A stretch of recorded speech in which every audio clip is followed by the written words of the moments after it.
ఓం సాయిరామ్. సాయి భక్తులందరికీ నమస్కారం అండి. అందరూ ఎలా ఉన్నారు ఫ్రెండ్స్? మన సాయినాథుని దయ వల్ల అందరూ బాగుండాలని మనస్ఫూర్తిగా కోరుకుంటూ ఈరోజు ఈ వీడియోనైతే స్టార్ట్ చేస్తున్నాను. ఇక ఈరోజు వీడియోలో బాబాగారు ఎలాంటి సందేశాన్ని తీసుకొచ్చారంటే, తల్లి ఆలోచించకుండా ఆ పరమశివుని ఒక్కసారి తాకు. తాకిన క్షణంలోనే శుభ గడియలనేటివి నీ జీవితంలో ప్రారంభమవుతాయి. అలానే వెంటనే నువ్వు తాకిన క్షణం నుంచే శుభవార్త వింటావు. నీ తండ్రిని నమ్మి ఇప్పుడే వినమ్మా, వదులుకోకు అని బాబాగారైతే చెప్తున్నారండి. మరి బాబాగారు మనకి ఏం చెప్పబోతున్నారో, అలానే ఎలాంటి సందేశాన్ని తీసుకొచ్చారో స్వయంగా ఇలా అన్నీ కూడా మనం మన సాయి తండ్రి మాటల్లోనే విందామా? బాబాగారు ఏం చెప్పినా సరే మన కోసమే కదా. అలాంటిది ఈ రోజున బాబాగారు మన కోసంగా తీసుకొచ్చిన ఆ సందేశం ఏంటో, ఆ చక్కని వార్త ఏంటో స్వయంగా మనం మన సాయి తండ్రి మాటల్లోనే విందాం.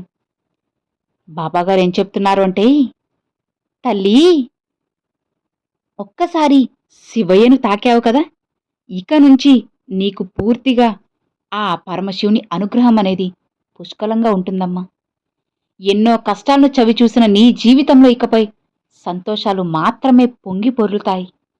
ఆ శివయ్య అనుగ్రహం నీకుంటుంది. కానీ నీలో ఒక చిన్న లోపముందమ్మా. ఆ లోపాన్ని నువ్వు తొలగించుకుంటే, ఆ లోపాన్ని నువ్వు శాశ్వతంగా తొలగించుకుంటే నీ జీవితంలో ఉన్నత శిఖరాల్ని అందుకోగలవు. నీలో ఉన్న ఆ లోపం నిన్ను ప్రతి పనిలో కూడా వెనక్కి లాగుతూనే ఉంది. అది ఏంటో కానీ సరిదిద్దుకోలేనటువంటి విధంగా నువ్వు ఎక్కువగా భయపడుతున్నావు. నువ్వు అనుకున్నట్టు అదేం సరిదిద్దుకోలేనటువంటి లోపం కాదమ్మా, చాలా చిన్నది. నువ్వు పట్టుదలతో కృషి చేస్తే కనుక అది అతి కొద్ది రోజుల్లోనే బయటికి పంపించేయచ్చు. ప్రతి మనిషికి పట్టుదల అనేది చాలా అవసరం. ఏ పని చేయాలనుకున్నా సరే, ఏ పని నువ్వు మొదలు పెట్టాలనుకున్నా సరే, నీలో పట్టుదల చాలా ఎక్కువగా ఉండాలమ్మా. నీలో చాలా శక్తి ఉంది. అసలు నువ్వు ఆ శక్తిని గ్రహించలేకపోతున్నావు. బాగా కృషి కలిగినటువంటి ఒక సముద్రుడు అని కూడా నీకు నువ్వు బాగా తెలుసుకో. ఒక్క నిమిషం మాత్రం నువ్వు గుర్తుపెట్టుకో, నీ లోపం అనేది నీ ఎదుగుదలను ఆపేస్తుంది. మరి నువ్వు అడగచ్చు, బాబా నాలో ఉన్నటువంటి లోపం గురించి మీకు బాగా తెలుసు కదా, మరి మీకు తెలిసినప్పుడు మీరు దాన్ని నయం చేయొచ్చు కదా అని అంటున్నావా? ఎలాంటి లోపమో తెలుసా? భౌతికంగా కనిపించే ఎలాంటి లోపమైనా సరే అదంతా తేలిగ్గా తీసేయచ్చమ్మా. లేదంటే నీకు చెప్తాను, నాకు అది అవకాశం ఉంది. కానీ నీలో ఉన్న లోపం ఏంటో తెలుసా? మానసికమైనటువంటి లోపం. దాన్ని సరిచేసుకునేందుకు నేను సిద్ధపడుతూనే ఉన్నాను, సరి చేసేందుకు. కానీ నీ సహకారం కూడా నాకు ఖచ్చితంగా కావాలి కదా. ఎందుకంటే నేను నీ నుంచి, ఈ బాధల నుంచి నిన్ను ఎలా బయటపడాలని మాత్రమే మంచి మంచి సూచనలను నీకు అందిస్తూ ఉంటాను. వాటిని నువ్వు అంగీకరించి పట్టుదల, నమ్మకం వీటిని ఉంచితే అప్పుడు నువ్వు వీటి నుంచి బయటపడగలవు. మిగిలినటువంటి విషయాలన్నిటినీ కూడా నేను చూసుకుంటాను కదా. నీలో ఉన్న లోపం అనుమానం, అది ఎవరి మీద కాదు, నీ మీదే నీకు అనుమానం. నువ్వేదనుకున్నా చేయలేనేమో అని అనుమానం. ఏది చదువుకున్నా కూడా నేను ఉద్యోగాన్ని సాధించలేనేమో అన్న అనుమానం. ఏ వ్యాపారం మొదలుపెట్టినా సరే ముందుగానే ఆలోచించేస్తావు. అందులో నేను విజయాన్ని సాధించలేనేమోనని, నాకు మంచి లాభాలు రావేమోనని అనుకుంటూ ఉంటావు. అలా అనుకుంటూనే ప్రతి పని నువ్వు ప్రారంభిస్తావు. ఇక ఆ పనులు అపజయం పొందుతావు. నీ మనసులో ఏ రకమైనటువంటి ఆలోచన కలిగి ఉంటే అలానే జరుగుతుంది అని మర్చిపోవద్దు. ఏది ఊహించినా అంతా మంచే జరిగేలా కోరుకో. అలానే అనుకున్నట్లుగానే జరుగుతుంది. అసలు నీపై నీకు ఎందుకంత అపనమ్మకం? అంటే నువ్వు నిద్ర లేచింది మొదలు అందరూ నిన్ను చూసి హేళన చేస్తున్నట్లుగా, లేదంటే నీ రూపురేఖలను కానీ, నీ వేషధారణను కానీ చూసి నీతో నీ గురించి మాట్లాడుతున్నట్లుగా, నవ్వుకున్నట్లుగా, నిన్ను చూసి హేళన చేస్తున్నట్లుగా, అలానే ఇవన్నీ కూడా కేవలం నీ భ్రమ. అవునమ్మా. అంతేకాని నీ పని నువ్వు మొదలు పెట్టకుండా వారెవరో నిన్ను చూసి ఎగతాళి చేస్తున్నారు, నిన్ను చూసి నవ్వుకుంటున్నారని నువ్వు భ్రమపడుతూ ఉంటే, నువ్వు చేసే పనులను మొదలు పెట్టకుండానే అది విజయవంతమవుతుందని నీలో నువ్వే ఆలోచించుకుంటూ ఉన్నావు. నీ ఆలోచనలన్నీ కూడా వ్యతిరేకంగానే ఉంటున్నాయి. నీ మైండ్ మొత్తం కూడా నెగిటివ్గానే ఉంటుంది అని చెప్తున్నాను కదా. అదే నిన్ను మానసికంగా కృంగిపోయేలా చేస్తున్నాయి. ఇలా చూడు, నేను చెప్పేది జాగ్రత్తగా విని పాటించు. నువ్వు ఎంత మారిపోవాల్సి వస్తుందో నువ్వే చూస్తావు. ప్రతిరోజు కూడా నీ మనసుని ప్రశాంతంగా ఉంచుకునేందుకు ప్రయత్నం చేయి. ఎందుకంటే నీ మనసుని ఎప్పుడైతే నువ్వు ప్రశాంతంగా ఉంచుకుంటావో నీ ఆలోచనలు కూడా అంతే ప్రశాంతంగా ఉంటాయి. ఎప్పుడూ కూడా నువ్వు ఉదయాన్నే లేచి ప్రశాంతంగా కూర్చొని ధ్యానం చేసుకుంటూ నీ ఇష్టదైవ నామస్మరణ చేసుకుంటూ ఉంటే ఆ సమయం అనేది నీకు అంతా మంచిగా ఉంటుందమ్మా. నీ మనసు కూడా చాలా ప్రశాంతంగా ఉంటుంది. ఆలోచనలన్నీ కూడా శుభ్రపడతాయి. నీ మీద నీకు గట్టి నమ్మకం వస్తుంది. అప్పుడు నువ్వు ఏ పని చేసినా విజయాన్ని సాధిస్తావు. నువ్వు ఇలా అలవాటు చేసుకుంటే నలుగురిలోనూ ఆకర్షణీయమైనటువంటి వ్యక్తిత్వంతో, గౌరవంతో ఉన్నటువంటి స్థితిలోకి నువ్వు నిలబడతావు. నువ్వు ప్రతిరోజు కూడా నా సచరితను పారాయణం చేస్తూ ఉండు. ఇలా ఈ పారాయణం నీకు ఎన్నో మార్పులు కనిపిస్తాయి. నీకు ఎన్నో గుణపాఠాలు నేర్పుతాయి. విజయానికి మూలం పట్టుదల, నీ మీద నీకు నమ్మకం. ఇవి ఉంటే నీ జీవితంలో కూడా ఏదీ నిన్ను ఓడించలేదు. పట్టుదల, నమ్మకం నీకు రావాలి అంటే నేను చెప్పే ఒక చిన్న కథను విను. ఖచ్చితంగా నీకు తెలుస్తుంది. ఈ కథను నీకు ఎందుకు చెప్తున్నాను అనేది ఖచ్చితంగా నువ్వు తెలుసుకోవాలి, అర్థం చేసుకోమ్మా. ఇది నువ్వు విను. ఈ కథ వింటే అన్నీ నీకు అర్థమవుతాయి. మరి బాబాగారు చెప్పే కథ ఏంటి అంటే, ప్రతి మనిషికి పట్టుదల అనేది చాలా అవసరం. విజయాన్ని సాధించాలి అంటే పట్టుదల అవసరం కదా. ఒకసారి ఒక పెద్ద యుద్ధం జరిగి ఉంటుంది. చిన్న సైన్యంతో ఒక రాజు, పెద్ద సైన్యంతో ఒక రాజు యుద్ధం మొదలెట్టారు. ఎవరి శక్తి కొద్దీ వారు బాగా పోట్లాడారు. ఎత్తుకి పై ఎత్తు వేసి ఎదుటి వాళ్ళను చిత్తు చేయాలని ఇద్దరూ కూడా ప్రయత్నం చేశారు.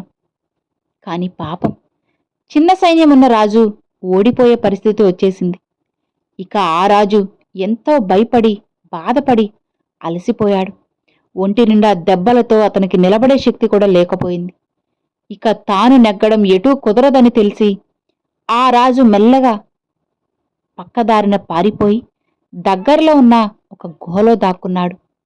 ఇక అక్కడ అతనికి ఒక సాలీడు కనిపించింది.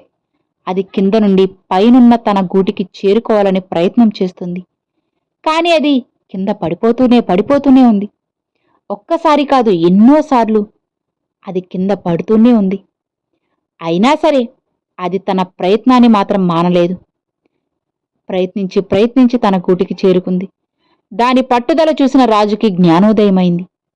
ఎన్ని కష్టాలు ఎదురైనా సరే పట్టుదలతో కార్యాన్ని సాధించాలి అని నిర్ణయించుకున్నాడు ఆ రాజు.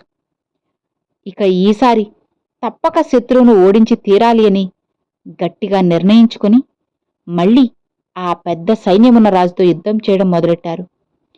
సైనికులకు తగిన శిక్షణ ఇవ్వడం వల్ల వాళ్ళు సులభంగా శత్రువుని మట్టు కట్టించారు. పెద్ద సైన్యం గల రాజే ఓడిపోతాడు. చిన్న సైన్యం గల రాజు విజేత అయ్యాడు. దీన్ని బట్టి మనకి బాబాగారు చెప్పేది, ఎప్పటికైనా సరే అమ్మా, నువ్వు పట్టుదలని మాత్రం వదలొద్దు. ఇంకా సాధించాలి. ఇలానే నువ్వు పట్టుదలను ఏర్పాటు చేసుకోవాలి. ఎప్పటికైనా సరే ఒక్కసారి విజయాన్ని సాధించలేదు అని అనుకుంటే ఆ పని మధ్యలోనే ఆపేసి చేయకూడదు. మళ్ళీ ప్రయత్నం చేస్తూ ఉంటేనే కదా ఎప్పటికైనా సరే విజయాన్ని సాధిస్తావని నువ్వు మర్చిపోవద్దు తల్లి. ప్రయత్నించు, విజయం నీ వెంటే ఉంటుంది. జయం పొందాలంటే మళ్ళీ సాధిస్తూనే ఉండాలి, ప్రయత్నించాలి. ఎప్పటికైనా సరే నీలో పట్టుదల ఉంటే గనుక నిన్ను ఎవ్వరూ ఎప్పటికీ ఓడించలేరు. నువ్వు ఏది కావాలంటే అది ఖచ్చితంగా సాధించగలవు. నీలో ముఖ్యమైనది పట్టుదల. ఆ పట్టుదలను నువ్వు నమ్ముకొని నువ్వు ఏ పనైనా మొదలుపెట్టు. ఖచ్చితంగా విజయం అనేది నీకు దొరుకుతుంది. ఏదీ కూడా ఇక్కడ నిన్ను ఓడించలేదు. నీకు రావాలంటే నేను చెప్పినవన్నీ శ్రద్ధగా పాటించు. నీలో ఓర్పు, సహనం అనేది చాలా ముఖ్యం.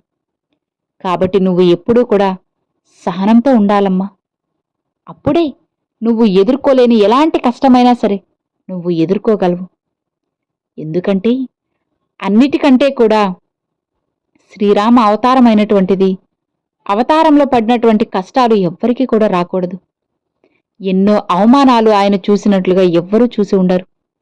అయినా సరే ఓర్పు, సహనంతో ఆయన అందరికీ కూడా ధర్మ మార్గం వైపు అడుగులు వేసేందుకే ప్రతి కష్టాన్ని గురించి స్వయంగా వివరించి చెప్పారు.